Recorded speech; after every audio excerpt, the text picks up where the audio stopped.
Il est minuit, ici à Paris. Bonsoir à tous. Vous êtes sur France 24, dans Paris Direct. À la une de l'actualité ce soir, dans le Haut-Karabakh, des milliers d'Arméniens tentent de fuir. On va s'arrêter d'abord sur la situation dans le Haut-Karabakh, cette région montagneuse sous contrôle de l'Azerbaïdjan, majoritairement peuplée d'Arméniens. Après une offensive éclair mardi, Bakou a fait capituler les séparatistes arméniens. Et en Arménie, à Erevan, des milliers de personnes ont manifesté ce mercredi soir devant le siège du gouvernement. Il y a eu des heurts avec la police qui a procédé à plusieurs arrestations. Cette crise dans le Haut-Karabakh, elle s'est bien sûr invitée dans les discussions à l'ONU, à New York, alors que se déroule cette semaine l'Assemblée générale de l'organisation.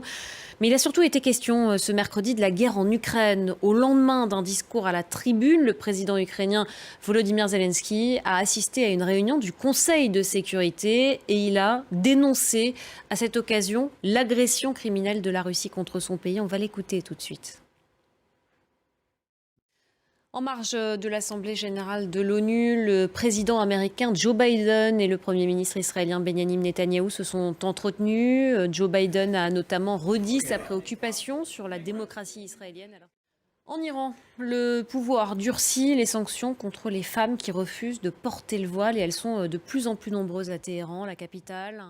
Toujours en France, la journaliste d'investigation Ariane Lavrieux a annoncé ce mercredi soir sur X, anciennement Twitter, être libre, photo à l'appui. Elle aura passé 48 heures en garde à vue dans une... Allez, on va rester en France avec cette visite d'État du nouveau roi d'Angleterre. Charles III et la reine Camilla ont eu le droit ce mercredi soir à un dîner fastueux.